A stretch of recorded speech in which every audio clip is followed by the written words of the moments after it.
no fueron disueltos, sino que más bien llevaron todo eso a ciudades, ¿eh? Y eso fue lo que también terminó desbordando ríos, como el estado de Río Grande de Brasil. Hubo una inundación, que aquí se los doy el dato también. Solo fíjense, el río Guaíba alcanzó los 5,37 metros, ¿sí? Eso fue lo que alcanzó ese río Guaíba. Mientras que el Takuri en Valle alcanzó 30 metros. Imaginen, fue lo que alcanzó el Takuri. Se movió a velocidades alarmantes y dejó como saldo lo siguiente: 184 muertos, 25 desaparecidos, 478 municipios afectados, 2.400 viviendas destruidas y 81.000 personas que fueron desplazadas. Sí, esos son algunos datos de estas inundaciones que, como les digo, sus causas tienen que ver pues con factores tanto humanos como que factores también del medio ambiente. Aunque aquí habría que decir lo siguiente. Todos estos cambios atmosféricos, estos cambios en los niveles del agua, estos cambios en los patrones de cómo se manejan los vientos, tienen por causa a la acción humana, ¿eh? De esto se puede hablar extensamente: el uso de combustibles fósiles, el uso de plásticos.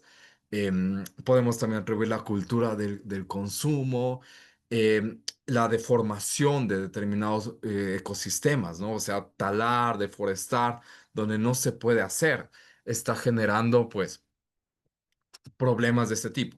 Y si ustedes no lo conocían, pero ¿sabían ustedes que el ecosistema principal que absorbe la mayoría de gases de efecto invernadero no son los bosques, sino que son los océanos?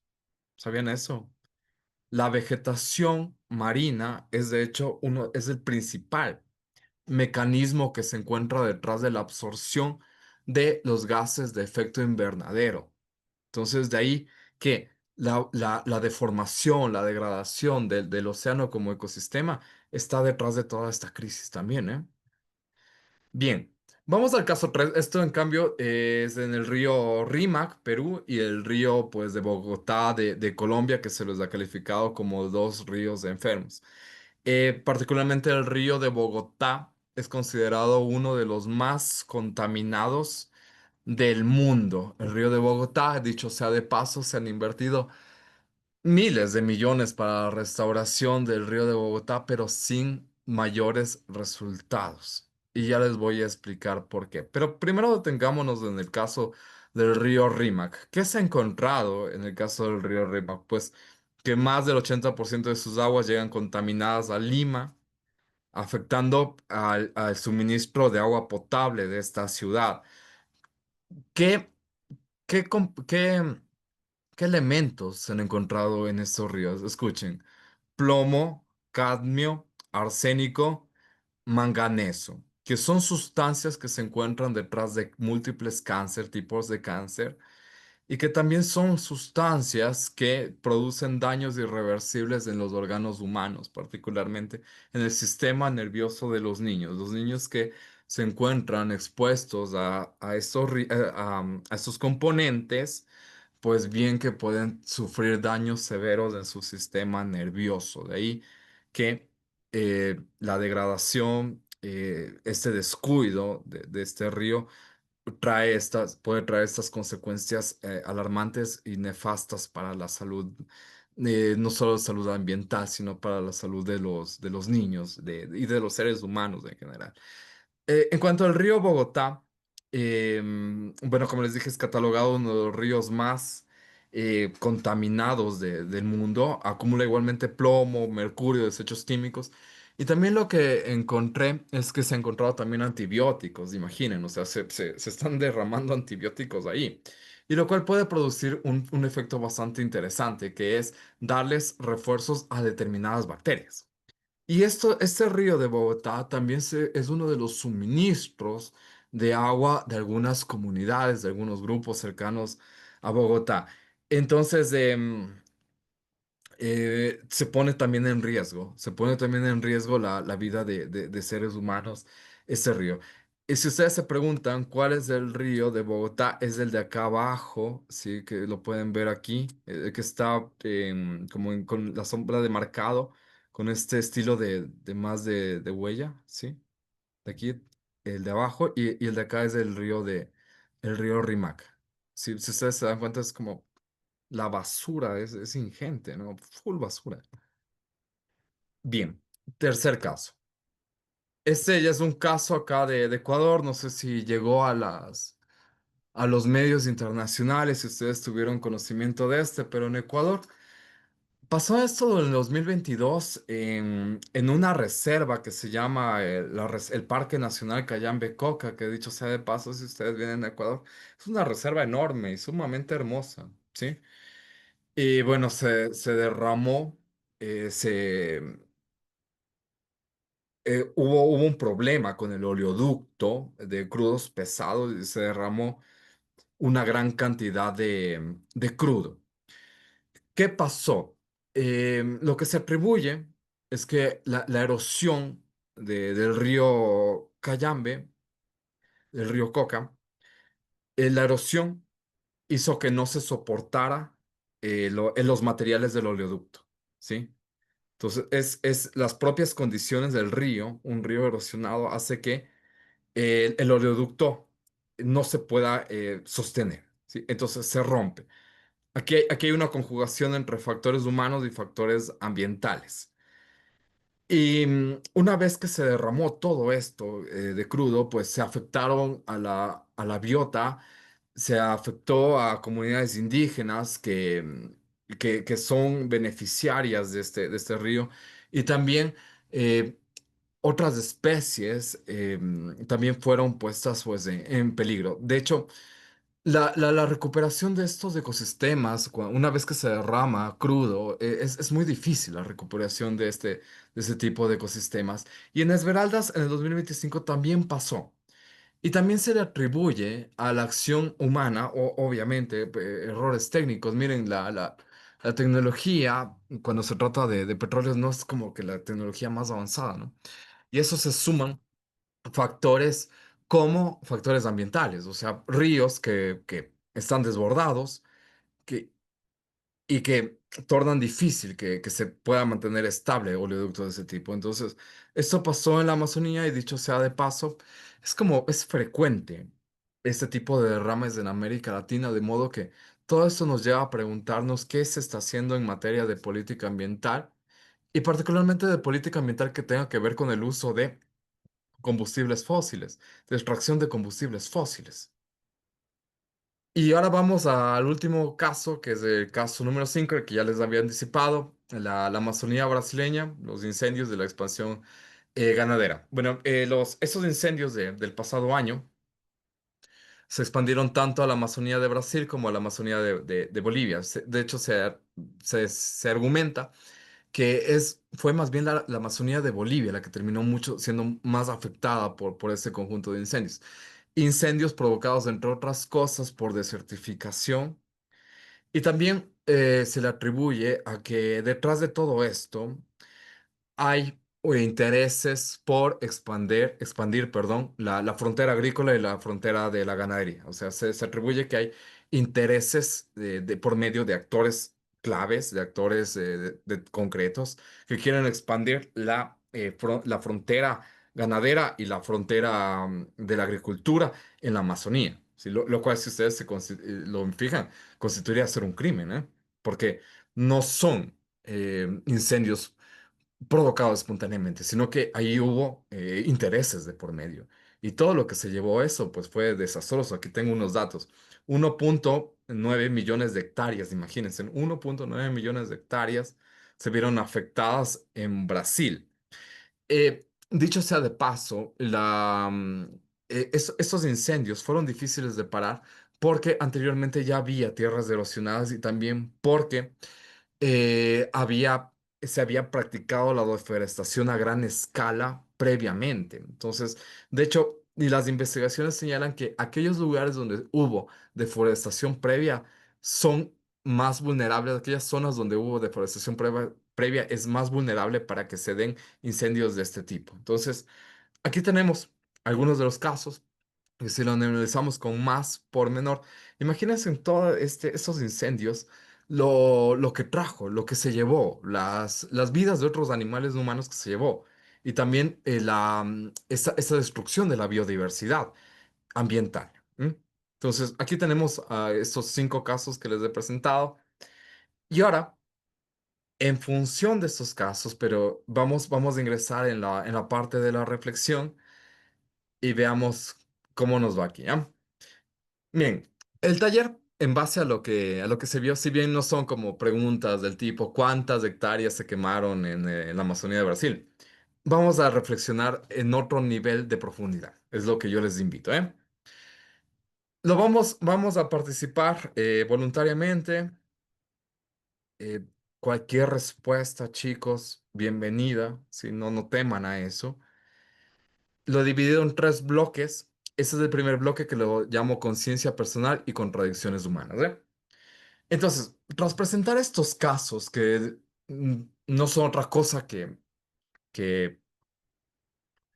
casos de algo más general, sí, no se me ocurrió otra cosa. O sea, son ejemplos de algo mucho más grande. O sea, estos son simplemente, bueno, más que, no quiero minimizar, pero estos son ejemplos de algo mucho más grande que está pasando a nivel mundial. Y yo pienso que estos acontecimientos que están sucediendo a nivel mundial se pueden responder o em, pueden articularse con preguntas muy profundas, como del tipo de la siguiente. Si decidimos amar la naturaleza, ¿por qué seguimos viviendo como si no dependiéramos de ella? A mí no se me parece una contradicción bastante interesante, ¿no? O sea, encontramos en las redes de Instagram que amamos la naturaleza. Y yo no sé hasta qué punto nosotros tenemos conciencia de que la vida humana depende de la vida de la naturaleza, pero actuamos como si no tuviésemos una relación de dependencia con la naturaleza. Entonces, esa es la primera pregunta. ¿Quién se anima para contestar? Aquí vamos a tener como un tiempo de debate. Listo, dale. Bueno, pues básicamente cuando esta pregunta sí es algo profunda porque depende mucho de la educación y la percepción que uno tiene sobre lo que es el planeta. Hoy en día podemos notar que el uso de los teléfonos y cualquier aparato electrónico tiene, o sea, no es malo usar la tecnología siempre y cuando se use con responsabilidad. Pero lo que yo he notado es que muchas personas hacen de su mundo el teléfono. O sea, Mm, ya no viven realmente lo que es el mundo real. Hay muchos jóvenes que se enfrascan en videojuegos y se pasan días ahí jugando y entonces no ven lo que hay afuera.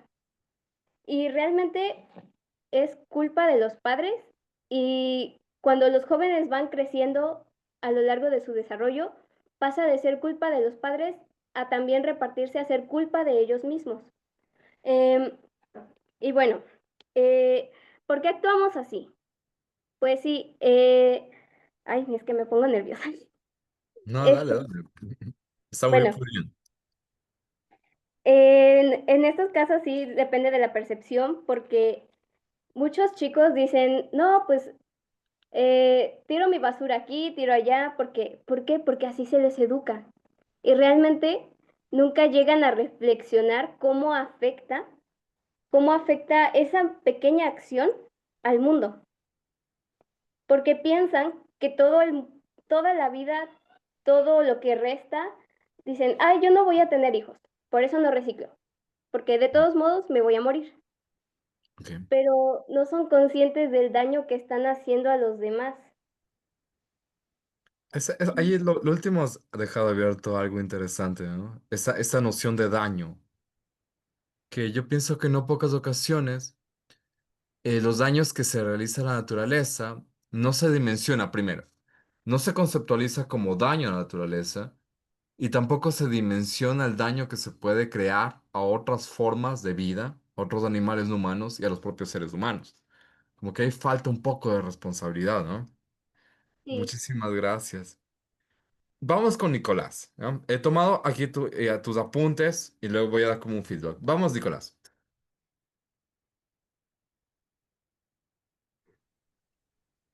A ¿no? ver, ¿No? ¿se escucha? Sí, se te escucha. Ya. Mayormente se puede decir de que, aunque sí se diga, muchas personas van a estar diciendo que sí hay que amar a la naturaleza, las personas no van a ver eso ya que no miran en sí esa dependencia que ellos tienen. Es, solo viven en su mundo y no miran en sí lo importante que es la naturaleza, no lo miran. Porque si hay personas que sí cuidan, pues ellos dependen ya en sí o miran cómo está maltratado el mundo. Hay otras personas que no quieren mirar o en sí mismo no desean y están encerrados diciendo que no, pero igual van a decir que tienen que amar la naturaleza aunque ellos no lo hagan. Ya, muy bien. Gracias, Nicolás. Súper. Me tomo esta idea de ese egoísmo que has atribuido a los seres humanos. Sí, me quedo con esa idea, que me parece una idea potente. Guadalupe, Sí, para algo, tal vez reforzar la idea o cooperar, creo que se llama esto aspecto de conciencia ambiental, que no todas las personas, como dicen, lo tenemos. Hay muchas personas que consideran que el ambiente es pues solo el lugar donde pisamos, caminamos y convivimos con las demás personas, pero es mucho más que eso, es nuestro hogar. Y creo que ya desde temprano tenemos que tomar conciencia de que actualmente nuestro planeta está en deterioro, porque no lo sabemos cuidar, porque contaminamos inconscientemente, dañamos a nuestro entorno y nos dañamos a nosotros mismos, porque al contaminar, contaminamos el aire que respiramos y así generamos que haya de una cierta manera menos vida en nuestro alrededor. es como una suerte de contradicción, ¿no? Porque los seres humanos, biológicamente, instintivamente, nos esforzamos por vivir, por sobrevivir, pero no dimensionamos que nuestras acciones, de hecho, nos están provocando algún tipo de suicidio colectivo. O sea, colocando una valoración ahí de carácter moral, de carácter filosófico, yo pudiese argumentar que no, que es una contradicción. O sea, por un lado, efectivamente queremos vivir, pero del otro lado, estamos destruyendo básicamente que al actor que es la condición de nuestras vidas, y ese actor no es otro que la naturaleza. O sea, es una contradicción bastante interesante que yo pienso que en el plano de la psicología pudiésemos encontrar fascinantes respuestas. Bien, em, saben que con esta pregunta se me ocurre, el amor a la naturaleza, ¿realmente lo podemos catalogar como un tipo de amor? ¿O cómo podemos nosotros clasificar esa relación que tenemos con la naturaleza? ¿Amamos realmente a la naturaleza o qué tipo de sentimiento más bien es? ¿Mm? Solo eso lo dejo abierto, ¿ya? Para paso a la siguiente. De esa ya les dejaré con las interrogantes, paso a la siguiente. ¿Qué parte de nuestro estilo de vida moderno crees que más destruye el planeta sin que lo notemos? O sea, yo pienso que nosotros tenemos conciencia clara o una conciencia medianamente clara, puede ser, ¿no? De las acciones que contaminan. Por ejemplo, yo puedo decir que una acción contaminante que yo realizo frecuentemente puede ser ducharme más de la cuenta. Vean, pues yo lo digo abiertamente. Ya, esa está clara. Pero ahora ustedes quiero que piensen, ¿sí? Pero me digan así, como algo inaudito, algo full inaudito. ¿Qué parte de nuestro estilo de vida destruye el planeta, pero y ni siquiera lo notamos? O sea, yo en ese momento, como pudieron haberse dado cuenta, yo ya reflexioné sobre un patrón de mi vida que yo lo sé, yo lo tengo consciente. Pero ahora sí me detengo a reflexionar cuál puede ser otra actividad que destruye el planeta sin que lo notemos. ¿Qué piensan ustedes? Sandra, Por ejemplo, algo que noté hace poquito de que el estudiar o el hacer cosas de noche puede que parezca como muy inofensivo, pero pues todo lo contrario, por justo como todo el consumo energético que tenemos para la iluminación, para poder hacer las actividades, pues eso hace que pues todos trabajan en la noche. Entonces no solo es como Claro. un granito de arena, pero en voltios energéticos, o sea, si no, y es algo como muy inofensivo, incluso por ejemplo como estudiantes, a veces dices, ay no, es que yo en la noche me concentro más, pero pues no saben que realmente el consumo energético es aún más del que podría ser aprovechando la luz del día. O sea, y Ah, eso es mira algo tú. que hacemos cotidianamente. O sea, en Mira vez tú. de que, ajá, justo, y es muy invisible esa acción. Y así como todas las personas que digan que son muy nocturnas, pues literalmente estadísticamente son los que más como afectan al planeta, porque es diferente su carga energética. Claro. Sabes muy bien, Sandra. No lo había visto, la verdad, de ese modo. Me pareció bastante interesante el argumento de que el consumo de energía, es que ni siquiera lo damos por cuenta, ¿no? Porque habitualmente ha sido considerado. Quien más trabaja por las noches es una persona pues exitosa, es una persona que lucha por sí misma, ¿no?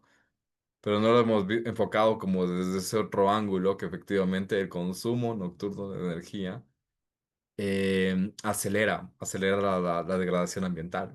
Muy bien, Sandra, bastante interesante. Vamos con Alice, aunque me habías dicho tu nombre. ¿Me recuerdas tu nombre? Discúlpeme, Suri Sadai. discúlpeme. Lo tengo aquí. Suri, ¿no es cierto? Suri Sarai. Sí. Ya, vamos. Este, Alice. bueno, usted se fue por la huella hídrica. Yo me voy por la huella de carbono, Ok. porque también incluso lo que comemos causa un impacto en la naturaleza. Por ejemplo, el consumo excesivo de carne, eso aumenta nuestra huella de carbono. Entonces, muchas veces, pues hay personas que comen demasiada carne, pero no dimensionan que también su huella de carbono, pues, se expande.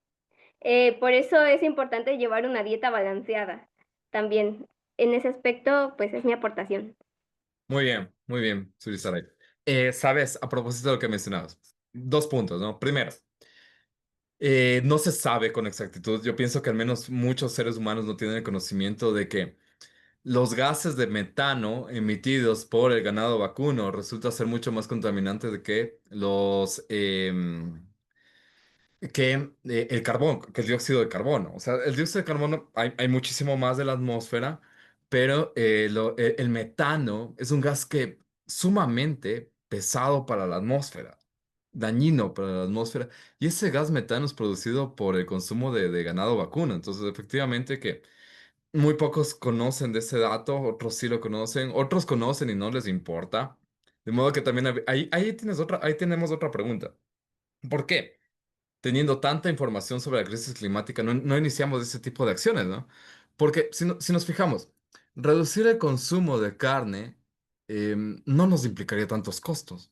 Al menos esa es una opinión de un filósofo australiano que se llama Peter Singer. Dice, para frenar la crisis climática, si vamos por la vía del dióxido de carbono, dice, es una vía que nos va a tomar mucho tiempo. Ojo, Peter Singer no niega de que esa vía se tiene que transitar, pero dice, hay una vía que es mucho más pragmática y que es inmediata, reducir el consumo de carnes rojas, efectivamente.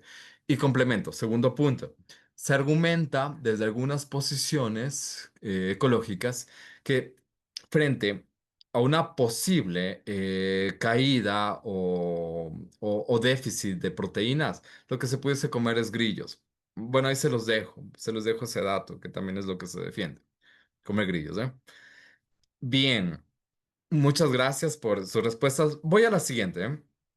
Y esta es una pregunta, veamos cómo la responden, ¿eh? ¿Cuidar el planeta es una elección moral, ojo, elección moral, o una obligación básica como seres humanos?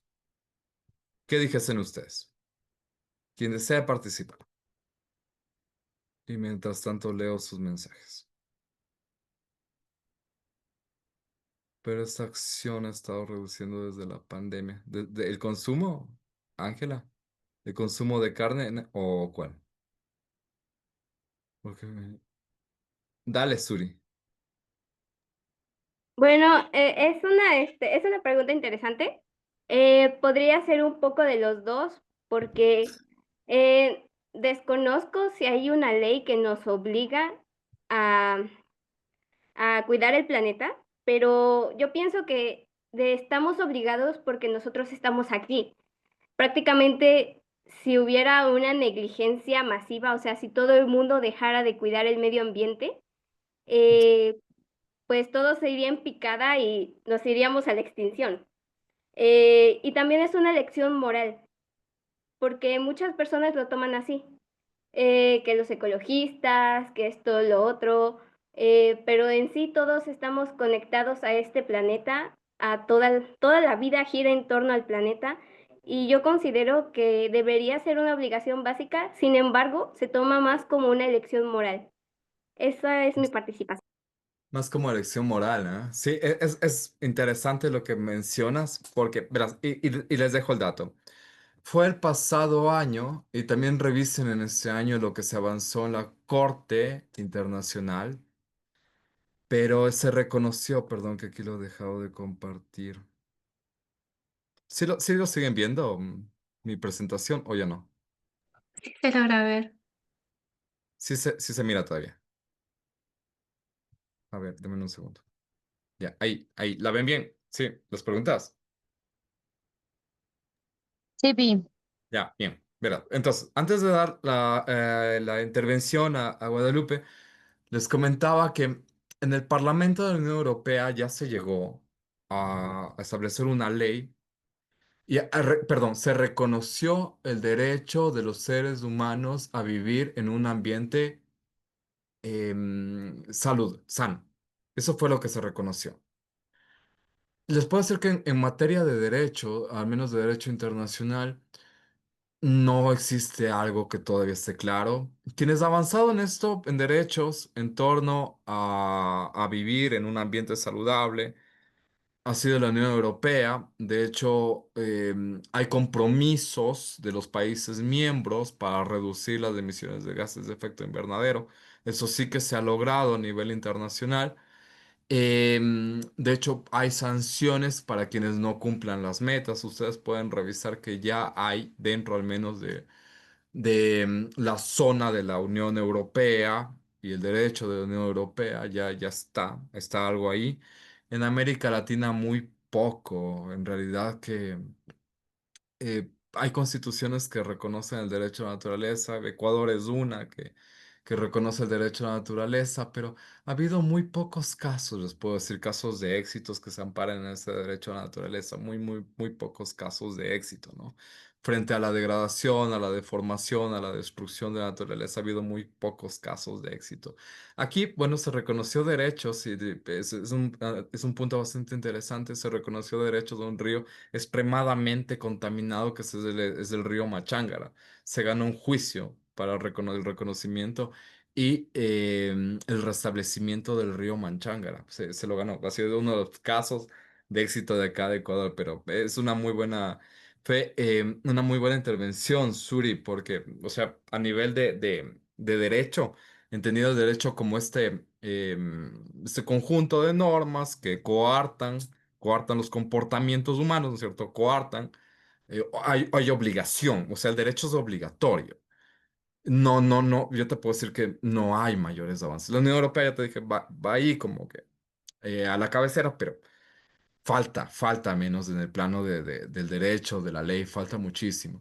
De otro lado, ha señalado que es más bien una elección moral, y yo pienso que sí, ahí está el problema, porque la elección moral desde tiempos antaños se ha considerado como una elección subjetiva, personal, pero les puedo decir que en mi opinión, la moral y la ética particularmente, em, la ética sí que es objetiva y sí que debe de ser respetada colectivamente, porque la ética, si bien no tiene esta fuerza como el derecho, pero la ética responde a obligaciones colectivas, ¿sí? No solo individuales. Por eso la ética puede ser universal, casi que universal, poco universal, pero la ética es colectiva, no es un acto personal, ¿eh? Solo eso como aclaración, pero me ha encantado tu intervención. Guadalupe, perdón, ahora sí, dale. Sí, gracias por por la palabra. A Ok. ti, Guadalupe. Em, Con la pregunta respecto, igual pienso que lo mismo, que es ambas, tanto moral como obligación. En el aspecto moral podemos incluir un poco la ética, de que es la ética del cuidado ambiental. Cómo nosotros queremos reconocer la integridad de la vida en la Tierra y además participar en, por ejemplo, en voluntariados para activar su preservación y mejora. Además de que hay personas que conectan mucho con la naturaleza y eso hacen que sus acciones se enfoquen al entorno de ayuda en ella.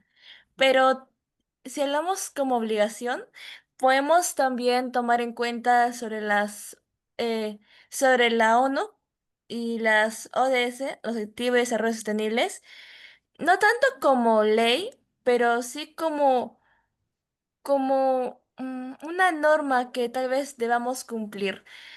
Em, Como un ejemplo puede ser que en la ONU que ha declarado que un medio ambiente saludable es un derecho humano, pero también un deber, porque nosotros si no cuidamos este planeta donde vivimos, pues mm, si no lo cuidamos, nosotros mismos estaríamos participando en nuestra extensión, nuestra no preservación, estaríamos apoyando a que en verdad los seres humanos nos extingamos porque sabemos que en sí nuestro origen va a la parte del cuidado ambiental. Y si algún país hizo algo respecto sobre esto de contaminación o algo para aportar, eh, tal vez sí, pero creo que más recalcan de que, por ejemplo, el vicepresidente de Bolivia señaló que la Tierra está al borde de colapso porque los seres humanos han saqueado la naturaleza y esto pues afecta mucho la relación que tenemos con la Tierra y además de establecer el equilibrio y proteger a las futuras generaciones, que es lo que se quiere incentivar. Y eso, gracias. Muy bien. Y a propósito de que excelente participación también, Guadalupe, a propósito de lo que señalabas de los ODS, eso tiene casi que un carácter obligatorio, al menos de los países miembros que se suscriben a estos tratados de corte internacional de la ONU, tienen un carácter obligatorio. Muy bien por ese lado la intervención. Del otro lado, también he leído las intervenciones de Ángela acá en el chat. Y yo pienso que se conecta también con lo último que señalaste, Guadalupe. Es, o sea, ¿qué está sucediendo, no? O sea, tenemos todo esto, sabemos que está pasando esto, sabemos que no sé hasta qué punto podemos hablar como de la aniquilación. Algunos dicen que, ojo, esta no es mi opinión, pero algunos expertos señalan que efectivamente se puede bordear como ese límite de una crisis ya existencial, y ojo con esa palabra, ya la crisis climática lo llaman como una crisis existencial, porque ponen en entredicho la vida de humanos como de otros animales humanos, por eso es una crisis existencial.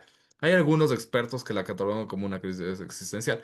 Otros señalan, en cambio, son un poco más moderados, más modestos, y dicen que si bien las condiciones van a cambiar profundamente, no se va a extinguir totalmente la vida, ¿no? Pero que sí, ojo, estos son los pronósticos un poco más modestos, pero lo que sí afirman es que las condiciones de vida van a ser muchísimo más, perdón, condiciones mínimas de subsistencia, que van a ser más difíciles.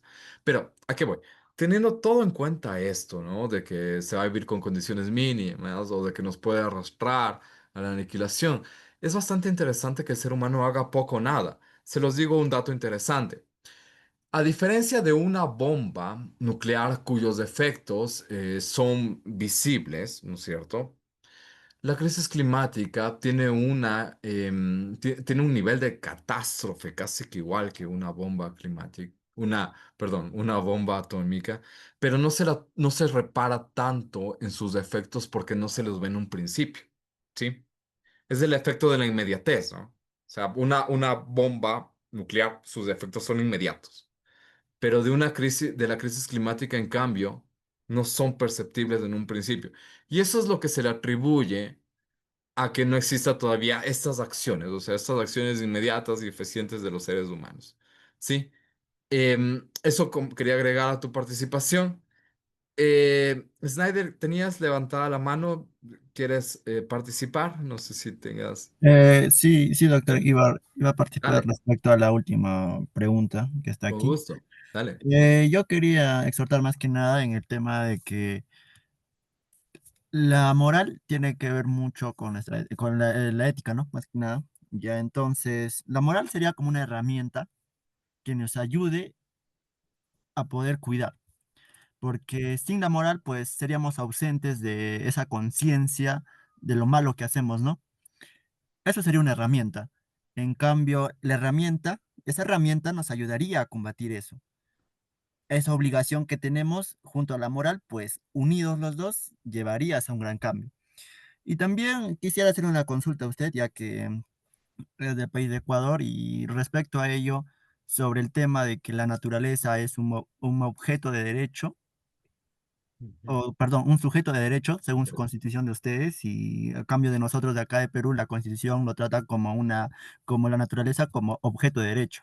Ok, Entonces, quiero saber un poquito más de ello y cómo a ustedes les ha apoyado tal vez esa parte, ¿no? Tal vez la diferencia entre la Constitución en ese aspecto de la naturaleza. Porque acá en nuestro Código Penal, más que nada, tenemos la diferencia de que lo tratamos a la naturaleza como algo económico, más económico se va en ese aspecto, ¿no? Entonces, ¿qué ocurre? Que a la naturaleza lo descuidan simplemente por ese interés económico. ¿Entienden? O sea, más que nada se ambician en lo económico, ya que la naturaleza le produce, pero no les cuidan, o sea, no lo cuidan en sus leyes, ya que en sus artículos, como por ejemplo el artículo penal de acá de Perú, en el 333, dice, ¿no? Ahí te da todos los temas de cómo se penalizan a las minerías o todo lo que hacen mal, ¿no? Entonces, solo te dan penas, pero no se cumplen mayormente, porque, como lo vuelvo a repetir, tienen un enfoque más económico.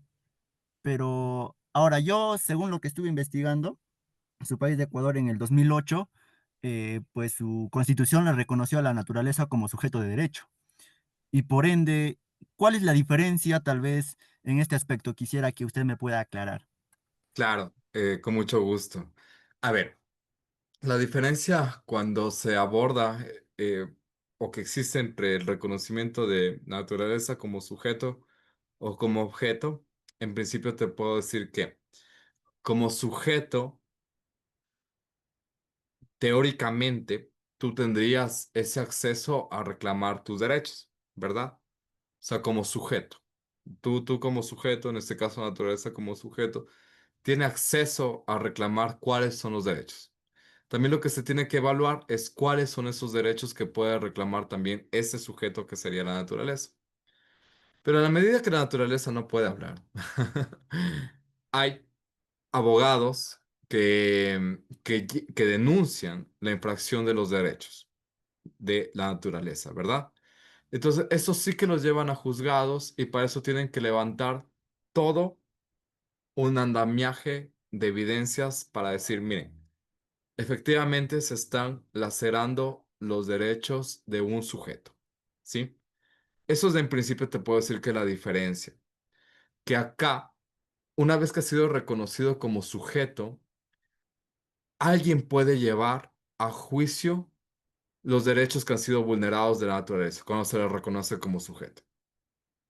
Entendería que cuando en cambio se le reconoce como objeto, no se pueden llevar a cabo ese tipo de juicios o ese tipo de procesos para demostrar que han sido vulnerados algunos derechos de un sujeto como naturaleza. Ahí es donde yo veo que radica la diferencia.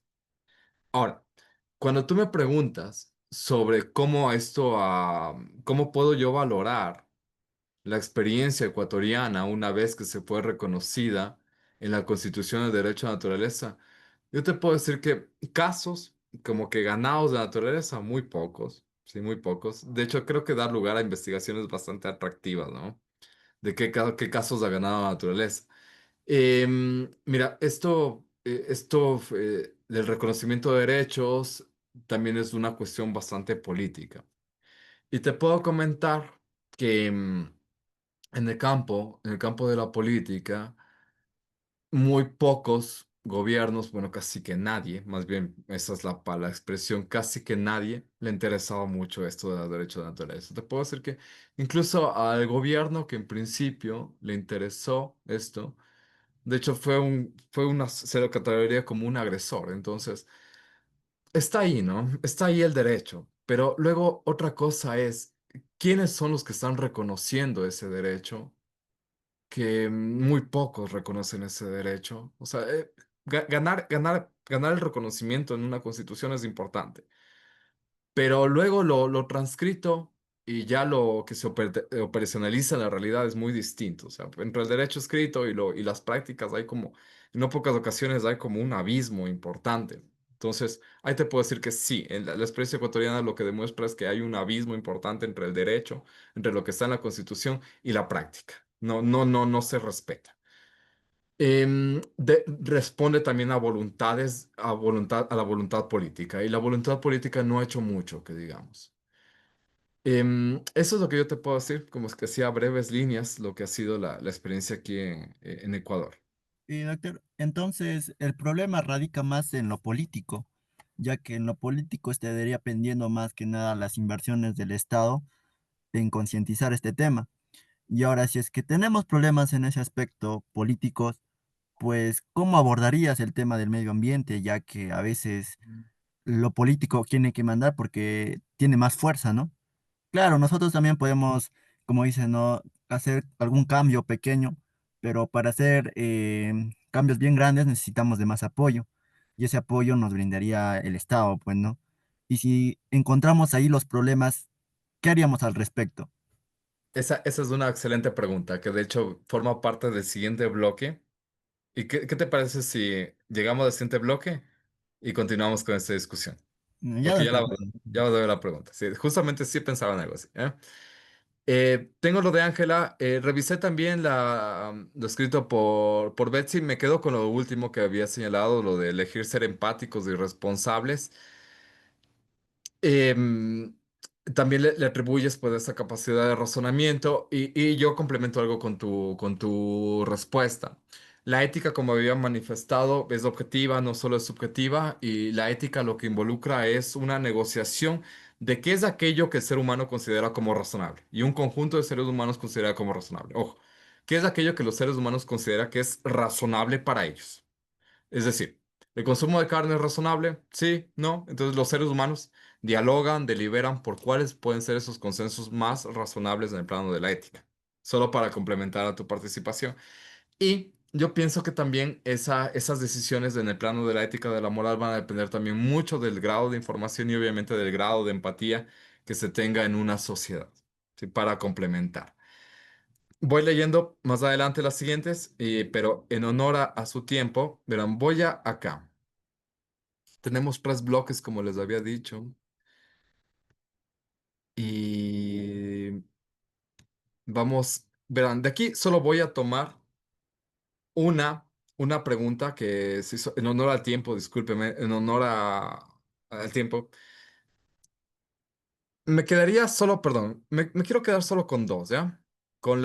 ¿qué tiene más impacto? ¿Cambiar tus hábitos o exigir leyes más estrictas al Estado, que tiene que ver con lo que preguntaba Snyder?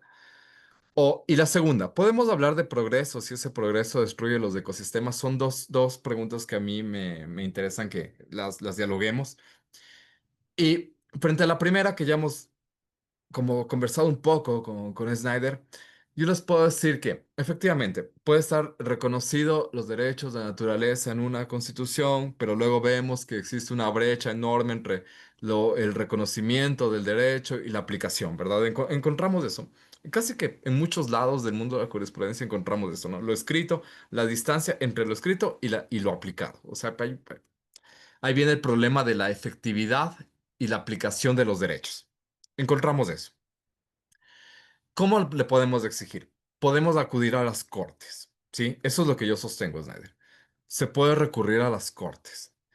Y para que se recurra a las cortes constitucionales, es decir, a los máximos organismos de la justicia en un país, acá se llama Corte Constitucional, hay que presionar a la corte, ¿sí?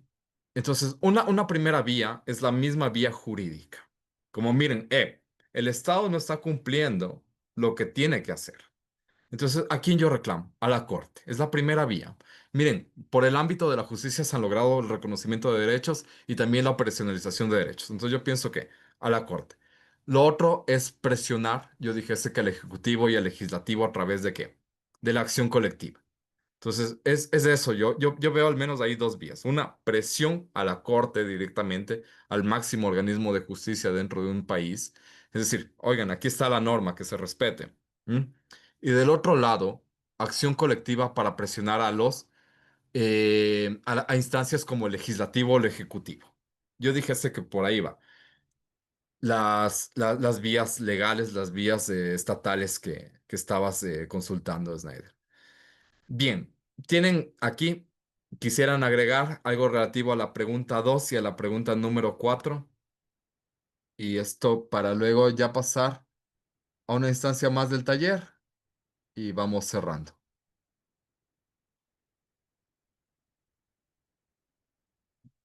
Si quieren, podemos detenernos en la cuarta, que es podemos hablar de progreso, si ese progreso destruye los ecosistemas. Dale, Suri. Bueno, estoy respondiendo la cuarta, ¿verdad? Sí, la Sí. cuarta o la segunda, si tú deseas, ¿eh? Ok, ok. De la segunda no, porque realmente desconozco de leyes y todo eso, entonces me quedo con la cuarta. Dale. Eh, no, no podemos hablar de progreso si destruye los ecosistemas, eh, porque prácticamente estás destruyendo, o sea, progreso significa avance o construir. Y si tú estás destruyendo, no estás progresando. Bueno, eso me dice mi lógica. Eh, y esto aplica muchas veces con, por ejemplo, aquí en México, creo que se ha hecho un tema ya eh, de discusión sobre que la presidenta quiere poner, creo que es un parque en una reserva maya, me parece, Manjahual. Entonces, digamos que salieron muchos ecologistas pidiendo que no se hiciera porque se iba a destruir el hábitat de muchos animales y que los grupos indígenas tampoco estaban de acuerdo con eso. Y hay otros puntos de vista que están a favor. Y prácticamente muchos opinan que pues lo que se hace en efecto es casi casi venderle poco a poco el país a extranjeros, porque me parece que los que se van a encargar de eso son pues extranjeros. Eh, entonces, digamos que no se puede hablar de progreso si se destruye. También hubo problemas con lo del Tren Maya que hizo López Obrador, porque muchos señalan que lo que es la población de jaguares, otros elementos de la fauna, perdieron su hábitat. Entonces, yo pienso que en lugar de ir creciendo en la economía, también deberíamos de mirar esa parte de la naturaleza. Porque si bien si un país crece en economía, pero decrece en lo que es el tema ambiental, realmente no es un progreso.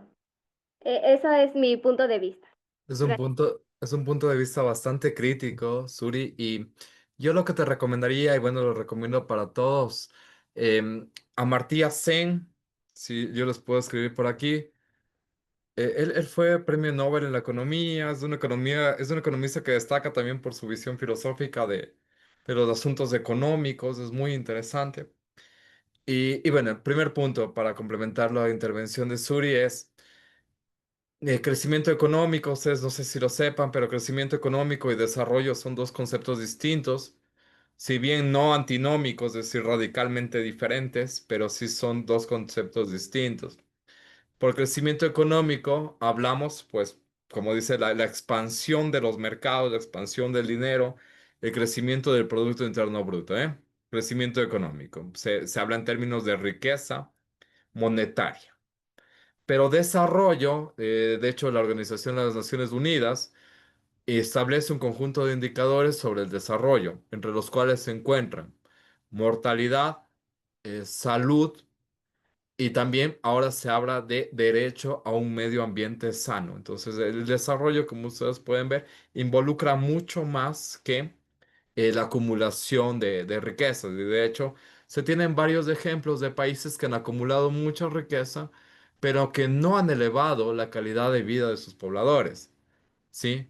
Estados Unidos, por ejemplo, es un país con muchísima riqueza, igual que China, pero en China se cuentan con ciudades que presentan grandes tasas de contaminación, por ejemplo. Y en Estados Unidos, en cambio, podemos hablar de que hay varias porciones de la sociedad, particularmente afrodescendientes y latinos, que viven menos que las personas blancas. Por eso, desarrollo involucra otros indicadores y crecimiento económico, pues es otra cosa. Primer punto, ¿eh? Que para complementar lo que habías mencionado, Suri. Y también, el otro punto, progreso es una palabra filosófica, ¿eh? El progreso surge, este término, tal como nosotros lo conocemos, es una palabra, es un concepto filosófico que surge con los ilustrados, de acuerdo con el cual progreso se entiende como todo aquel avance humano para tratar sus peores males, enfermedades, catástrofes políticas, guerras, todo eso decían los ilustrados, los filósofos ilustrados, que era signo de progreso, ¿no? El tratamiento de las enfermedades, em, lo que les mencionaba, la interrupción de las guerras, el crecimiento de la ciencia, de la razón, eso lo entendían como progreso. Y aquí se abre una paradoja que efectivamente podemos nosotros diagnosticar en estos términos, ¿no? En los términos de los ilustrados, nosotros podemos decir, efectivamente ha habido progreso en algunos lugares, pero en otros lugares, en cambio, no ha habido nada de progreso. Y aquellos países que han progresado también lo han hecho en detrimento de otras economías. Por ejemplo, pensemos en cuál fue el impacto que tuvo en los procesos industriales de la Unión Europea, de China, de Estados Unidos, cuál fue el peso que tuvieron esos procesos sobre el medio ambiente, sobre el planeta. ¿Cuál fue la carga? ¿Cuál fue el peso que tuvo este desarrollo eh, técnico industrial de las grandes potencias? Y ahora, pues, pequeñas, otras economías emergentes, están practicando lo mismo, pero se les prohíbe. O sea, es decir, el progreso fue para unos, pero para otros no. Entonces ahí también tenemos un punto de discusión importante. Voy con Sandra, también estaba Snyder, y por ahí ya voy. Veamos cómo estamos con el tiempo. Vamos, Sandra. Sí, justo, concuerdo un poquito contigo. Yo estudio administración, entonces los modelos de negocios y justo toda esta parte económica sé que es fundamental y a veces justo asociamos mucho a al crecimiento económico con la destrucción, cuando pues puede ser como dualidad de ambos conceptos. O sea, es que también la destrucción de cierto ecosistema en cuanto a qué. O sea, nunca dijimos que fue natural, sino nosotros pensamos, es el ecosistema natural en vez de un ecosistema, por ejemplo, urbanizado. O sea, Ujú. porque no pensamos en la deconstrucción de nuestros ecosistemas o los conceptos que ya tenemos como programados por la parte social. O sea, pero a veces esta parte no la puedes ver porque es la realidad que te tocó. O sea, justo tú no puedes ver la problemática hasta que tú vives la problemática. O sea, por ejemplo, en la parte, hace ratito mencionaban lo de transportes. O sea, no, hay un meme incluso que dice, claro, todos tenemos las mismas 24 horas. Una persona con un auto se hace 20 minutos. Una persona en transporte público se hace hora y media. Ujú. No todos tenemos las mismas 24 horas. O sea, justo entonces, ¿a qué le decimos progreso si no es para todos? O sea, es que justo muchas veces esto es como muy segmentado a cierto punto de la población, entonces eso hace que se haga más complicado, pero yo siempre voy a decir, no nos peleemos como con el crecimiento económico y no lo asociemos de inmediato con con que vas a afectar a la naturaleza. Pues no, todo lo contrario, o sea, por eso ya existen como todos estos bancos para reducir huellas de carbono, para bonos verdes, o sea, para la investigación y la tecnología en cuanto a estos rubros. O sea, más que nada era eso. Ujú. Súper, súper buen punto, Sandra. De hecho, sí. Y no creo que haya sido también la intención como mencionar que el crecimiento es negativo o que el crecimiento solo bueno, yo lo dije que se evalúa en términos de PIB, pero también podemos hablar de que crecimiento económico se puede hacer un crecimiento económico sostenible. Pero yo la única puntualización que haría y en base, ¿no? También a algunos economistas es que desarrollo sí, sí es como una cosa, crecimiento económico es otra cosa, pero eso no quiere decir que el crecimiento económico sea, pues, dañino, ¿eh?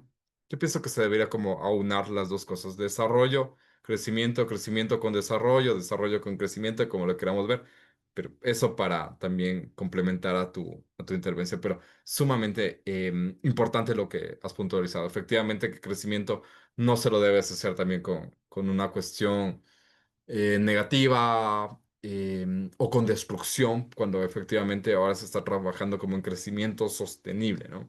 Lo cual también, pero que arroja paradojas, sigue arrojando paradojas. Señalaste, por ejemplo, la cuestión de los bonos, y ese es un punto también bastante controvertido, porque ¿qué pasa cuando ya se agota el mercado de los bonos para un país y luego viene a comprar a otros y siguen su carrera, pues, sin frenos, yo dijese, ¿eh? Entonces, también ahí como chequear algunos aspectos de si va a ser el mercado de los bonos de carbono eficiente a largo plazo, o si va a permitir cumplir algunas metas de los objetivos de desarrollo sostenible. Yo argumentaría eso. Sí. Snyder.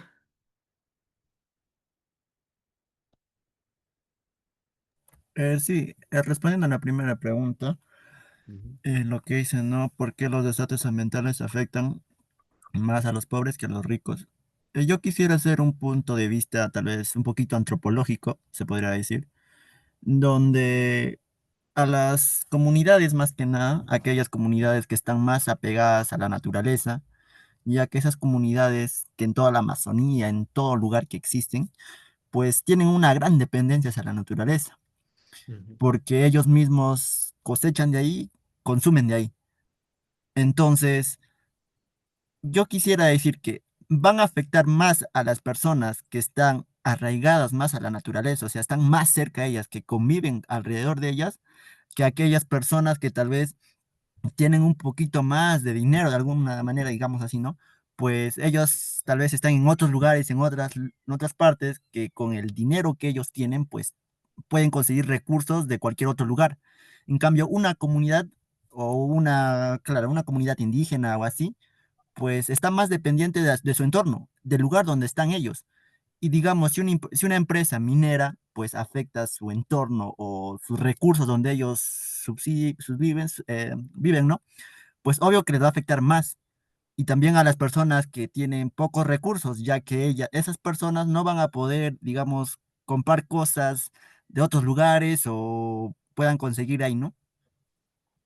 Sí, muy bien. Y también, de acuerdo con el informe de la CEPAL, también la CEPAL, si ustedes van a revisar, ha sacado un informe, creo que lo sacó en 2022, y no estoy muy fino en los años, pero las cargas generadas por los embates climáticos, sí, las cargas económicas generadas por los desastres ambientales van a ser más difíciles de sostener para los países pobres que los países ricos. Y eso pensando de si los países en vías de desarrollo tienen como los recursos, habría que pensar si tienen los recursos para afrontar estas crisis, para enfrentar esos embates más bien estos embates climáticos, de estos eventos inusuales del ambiente.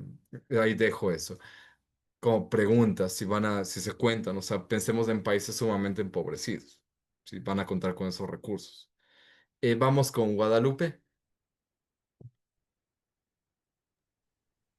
Ok, respecto a la segunda pregunta que dice, ¿qué tiene más impacto?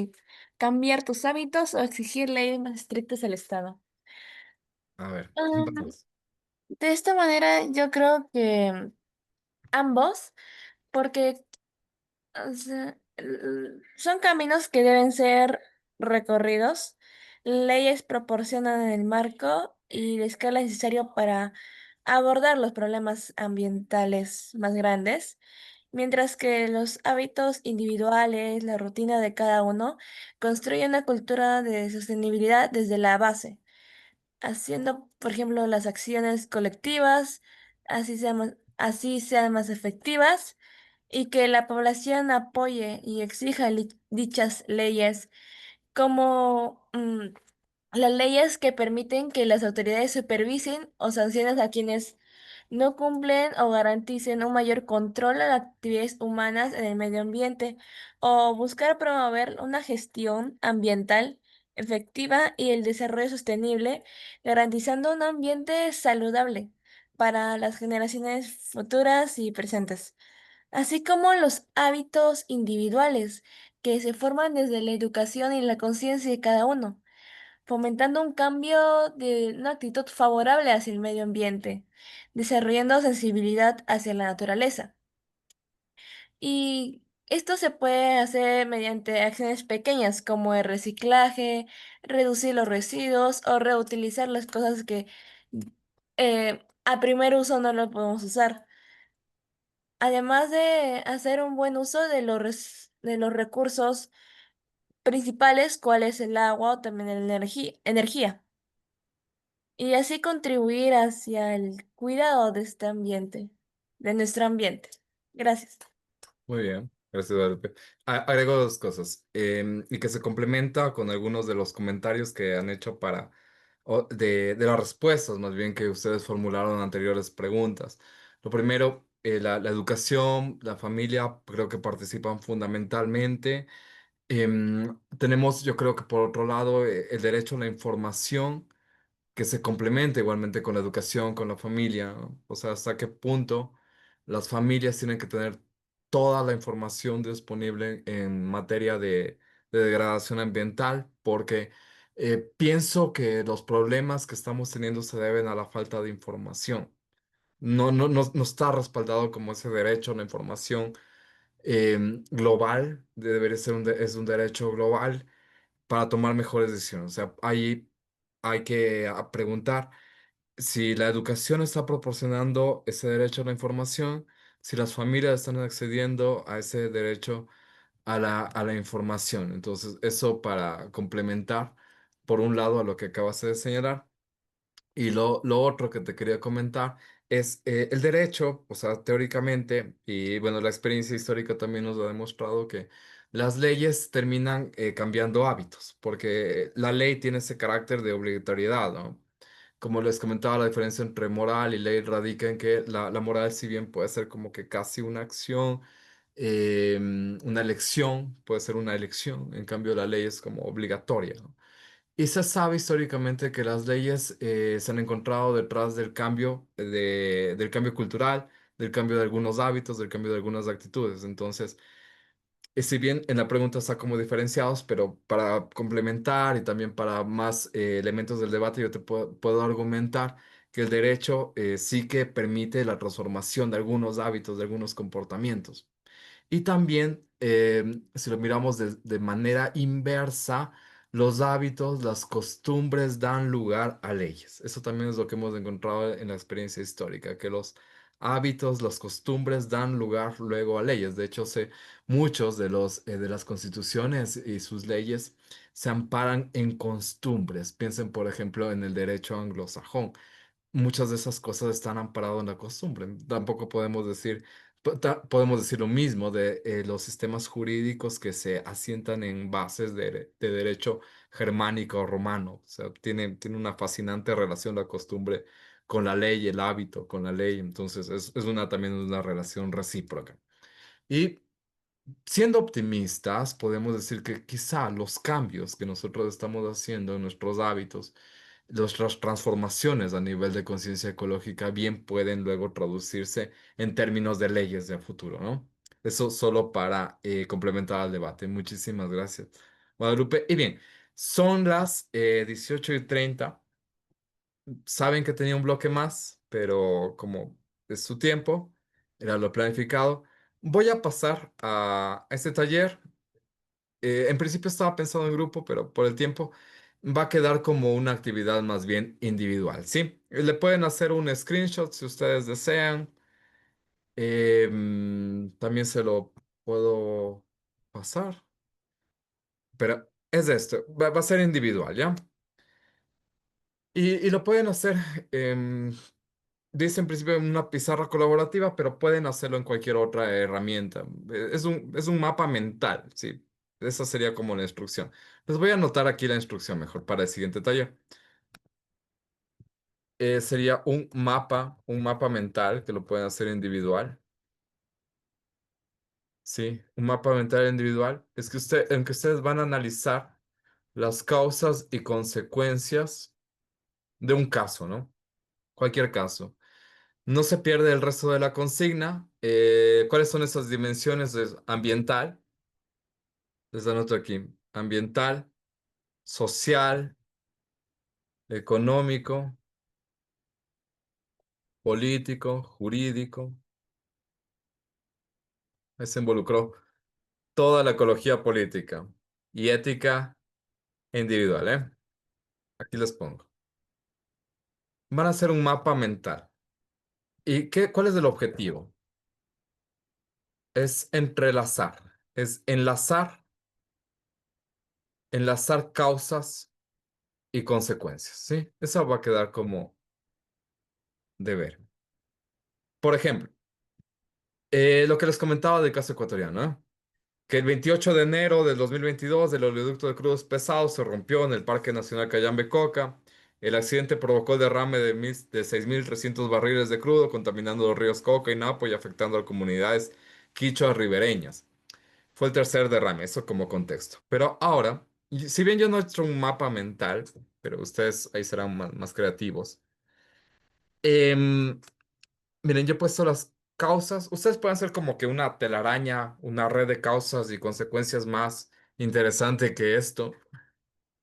Y la idea es como identificar causas ambientales, causas sociales, económicas, o pueden quedarse, por ejemplo, esta causa económica desató esta causa ambiental, o esta causa jurídica, debido a que no estaba bien clara la ley, desató esto, pero vayan enlazando causas y consecuencias en estos planos. No necesariamente tiene que ser causa ambiental, consecuencia ambiental, sino puede ser causa jurídica, causa política, consecuencia ambiental, consecuencia social o causa social, consecuencia económica o consecuencia ambiental. Hay una íntima relación. Sí, es eso. Entonces, hagan como un mapa mental de causas. Esta es una causa. Identifiquen qué tipo de causa es una causa jurídica, ética, política y pongan la consecuencia. ¿Es una causa ambiental o es una causa política o es una causa individual? Sí. ¿Cómo lo ven? ¿Lo ven claro? Si está claro, me alzan el dedo pulgar. Sí. Si no, lo explico nuevamente. Quizá necesitan retroalimentación nuevamente de esta actividad. Con mucho gusto la puedo dar. Miren, este es un ejemplo mal, ¿sí? O sea, yo lo ponía solo como información. Pero ustedes más bien hagan un mapa mental, identificando causas, consecuencias. No necesariamente la causa ambiental debe dar o una consecuencia ambiental. Puede darse el caso, ¿sí? O sea, esto da libertad. Esto da libertad para que ustedes reflexionen. Pueden identificar una causa económica, como por ejemplo, el país se encontraba sumido en la pobreza en 1970. Por eso se implementó una política extractiva. Las consecuencias. Hubo crecimiento económico, consecuencia económica, pero también hubo derrame. ¿Ya? De acuerdo con la crítica que veíamos con Sandra, se, esta política se lanzó en materia ambiental, política ambiental, ¿sí? Una causa que promovía el desarrollo de tecnologías eficientes y cuidadosas con el medio ambiente. El resultado fue crecimiento económico sostenible, ¿sí? Entonces, pueden ir ustedes jugando, que de hecho este ejercicio da para que juegue causas económicas, causas de cualquier tipo y consecuencias de otros tipos, ¿ya? Pero manéjense en estas 7 dimensiones: ambiental, social, económica, política, jurídica, ética individual. Un mapa mental. em, Disfruten la actividad, yo pienso que puede ser disfrutable esta actividad. Y nada, chicos, eso ha sido todo conmigo por el día de hoy. Créanme que he disfrutado mucho, he aprendido muchísimo también. Guadalupe, Sí, disculpe. ¿Sobre qué caso queremos que aborde esos aspectos? perdón. El caso que ustedes consideren importante en sus países afuera, puede ser un caso internacional, puede ser un caso más bien global, pero el caso que ustedes quieran hacer, Ok, que tenga gracias. que tenga que ver con la clase de hoy, ¿no? Con el taller de hoy. Que era la pregunta, ¿cuál es? ¿Qué pasaría si no cuidamos a nuestro planeta? O sea, un caso de, mm, que se articule con esta pregunta. ¿Sí? ¿Alguna otra pregunta, chicas, chicos? Y doctor, ¿por qué medio se le va a enviar el trabajo? Esto ya les estaríamos comunicando. ¿Sí? Ok, ok, gracias. El siguiente taller tienen, permítame, no sé si por ahí equipo de Green Dreams me puede ayudar con esta fecha. A ver, tengo el 11 de octubre. ¿Sí? Sí, gracias. Gracias, Yamelin. Ujú. 11 de octubre, háganlo, chicos. Un mapa mental, no tan complejo. Bien, entonces, si no hay más preguntas, chicos, les voy a pedir que puedan prender sus cámaras para hacernos una foto grupal. Soy tímido, doctor. Una foto y ya nos vamos. Si no hay foto, no nos vamos. Gracias, Jocelyn. Para la siguiente sesión, doctor. A ver, déjenme ver cuánto. Sí, no hay problema. A ver, déjenme ver cómo hago esto. A ver. Hola, Sandra, qué gusto. Sandra, tú estudias economía. Estudias economía. Estudio administración, pero en general los modelos económicos enfocados a medio ambiente siempre me han gustado. Ah, qué bien. ¿En qué universidad? Autónoma de México, acá en México. Qué súper. Qué bien. Qué gusto. A ver, ¿quién más se anima para tomarse una foto? Yo la verdad que la cámara no, mi cámara ya en las noches no es la mejor, pero ahí lo voy a tratar de sacar ya. A ver, una, dos, Merly por ahí también va. Ángela también ya está ahí. También Justin. Ya, a ver, una, dos, tres. Ya, ya la tengo. Gracias. Gracias, chicas, chicos, y qué gusto su participación. Espero que les haya gustado. Em, lo preparamos con mucha conciencia. Con mucha conciencia y con ganas de que llegue esta información, ¿no? Ya, muy bien. Entonces, yo les dejo, les envío un fuerte abrazo y conmigo pues será en otra oportunidad. Que pasen muy bien. Hasta luego, hasta luego.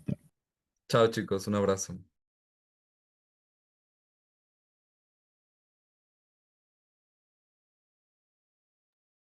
Sí, chicos, no se preocupen, cualquier cosa se les va a enviar por el grupo.